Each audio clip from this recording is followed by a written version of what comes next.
The surgeon's art. Dr. Harrison's surgery occupied the back half of his home on 2nd Street, separated from his living quarters by a narrow hallway that smelled of carbolic acid and boiled linen. The waiting room, if it could be called that, was little more than a corner of the front parlor, with 3 wooden chairs and a small table holding outdated copies of the Medicine Hat Times. Sarah sat with Thomas pressed against her side, his face buried in her shoulder, while Daniel stood at the window watching the street as the afternoon sun filtered through dust motes in the air. They'd been waiting an hour, maybe longer. Time had lost its shape. Should it take this long? Sarah's voice was barely a whisper. Daniel turned from the window. His face was drawn, shadowed with exhaustion and worry, but his eyes were steady. I don't know, but Dr. Harrison seemed capable, confident. He's done this before, Sarah said, as much to convince herself as Daniel. He must have. Gunshot wounds, infections. Out here, he must see them all the time. Thomas stirred against her shoulder. Is Papa going to die? The question hung in the air like smoke. Sarah tightened her arm around her brother. Dr. Harrison is doing everything he can. Mama's with him. They won't let anything happen to Papa. But even as she said it, she remembered her father's face in the wagon, gray as old ashes, his breathing shallow and rapid, the fever burning through him like wildfire through dry grass. She remembered the smell of the wound when her mother had changed the dressing that morning, the sickly sweet odor of infection that had made Sarah's stomach turn. She'd seen that smell before. On the trail west, when old Mr. Peterson had cut his hand on a rusty nail and refused to treat it properly. 2 weeks later, they'd buried him beside the Bow River. Sarah? Thomas's voice was small, frightened. I'm here, Tommy. I'm right here. Daniel crossed the room and knelt beside them. He took Thomas's hand. Your father is strong. He's fought through everything else. He'll fight through this too. Thomas nodded, but his eyes were red-rimmed and lost. Footsteps sounded in the hallway, not the heavy tread of Dr. Harrison, but lighter, quicker. A woman emerged carrying a basin of water that steamed in the cool air. She was perhaps 40, with graying hair pulled back in a severe bun and competent hands that moved with practiced efficiency. Mrs. Brennan, Daniel said, rising. How is he? The woman, Dr. Harrison's housekeeper and surgical assistant, paused. Her face was carefully neutral. The doctor is working. Your mother is assisting. She met Sarah's eyes. He's doing everything that can be done. What does that mean? Sarah asked. What's he doing? Mrs. Brennan hesitated, then seemed to decide that honesty was kinder than evasion. The wound was badly infected. The doctor is debriding it, cutting away the dead and diseased tissue to reach healthy flesh. It's the only way to stop the infection from spreading further. Sarah felt her stomach clench. Cutting. It's necessary, Mrs. Brennan said firmly. If the infection reaches the bloodstream fully, there's nothing anyone can do. This way there's a chance. She paused. The doctor has also administered carbolic acid to the wound. It's an antiseptic, kills the putrefaction, and he's given your father chloroform for the pain. He won't feel anything. But he's unconscious, Sarah said. He was already unconscious when we brought him in. The fever, Mrs. Brennan explained. His body is fighting the infection. The unconsciousness it's the body's way of conserving strength for the battle. She glanced toward the hallway. I must get back. The doctor needs fresh water. She disappeared down the hall, leaving them in silence. Debriding, Sarah whispered. God. Daniel returned to his position by the window, but his hands were clenched at his sides. Thomas had gone very still against Sarah's shoulder, his breathing quick and shallow. The sun rose higher. Light crept across the floor of the waiting room, illuminating dust motes that drifted in the still air. Somewhere in the house, a clock ticked steadily, marking time that seemed both too fast and too slow. Sarah found herself thinking about her father's hands.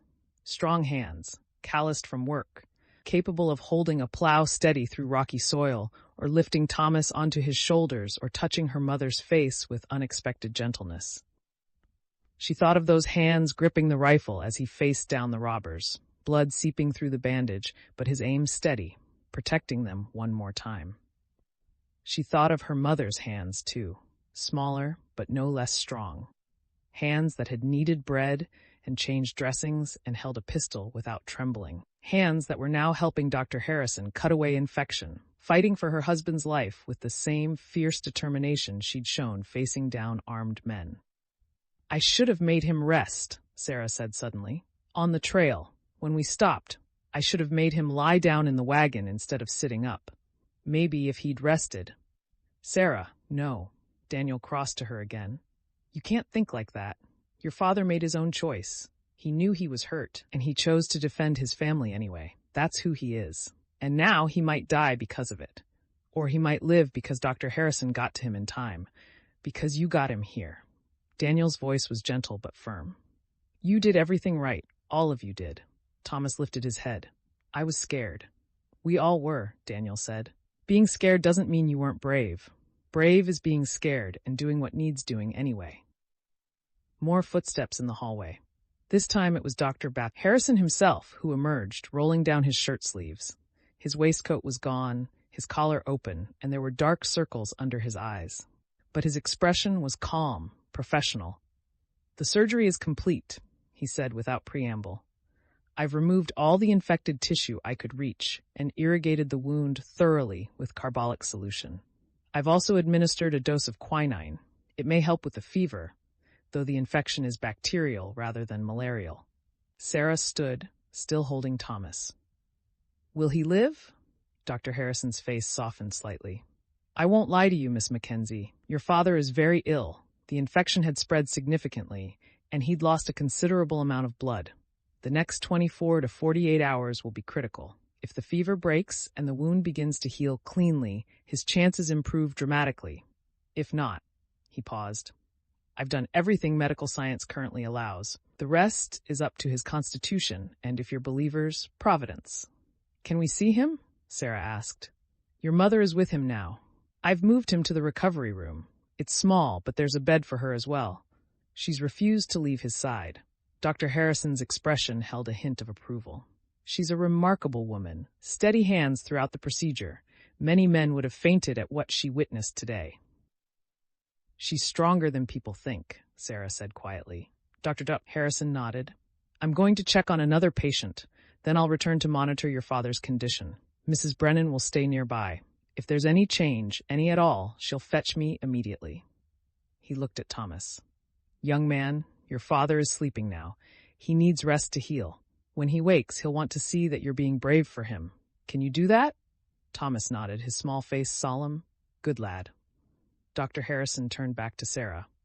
"You can see him briefly, but he won't wake. The chloroform will keep him under for several more hours, and the fever has him in its grip. Don't expect him to know you're there." "We just need to see him," Sarah said, "to know he's still here. Follow me." The recovery room was at the back of the house, a small chamber with whitewashed walls and a single window that looked out onto a dusty yard. The air was thick with the sharp smell of carbolic acid and something else, the metallic scent of blood, the sweetness of chloroform. James lay on a narrow bed, covered to the chest with a clean white sheet. His face was colorless, his breathing shallow but steady.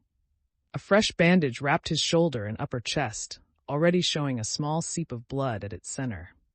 Eleanor sat in a chair beside the bed, her hand resting on James's arm. She looked up when they entered, and Sarah saw the exhaustion in her mother's eyes, but also something else. A fierce, burning determination that hadn't dimmed. "Mama," Sarah whispered. Eleanor rose and embraced her daughter, then knelt to pull Thomas into her arms.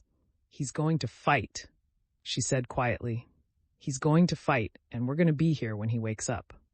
"Dr. Harrison said the next 2 days are critical," Sarah said. Eleanor nodded. "I know. I was there. I saw."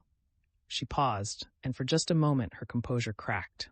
"I saw how deep the infection went, how much he'd hidden from us." Her voice hardened.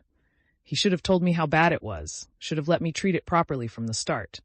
"He was trying to protect us," Sarah said.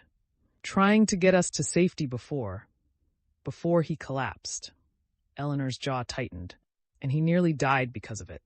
When he wakes up, we're going to have a very serious conversation about what protection actually means." Thomas pulled away from his mother and approached the bed slowly, as if afraid his father might shatter like glass.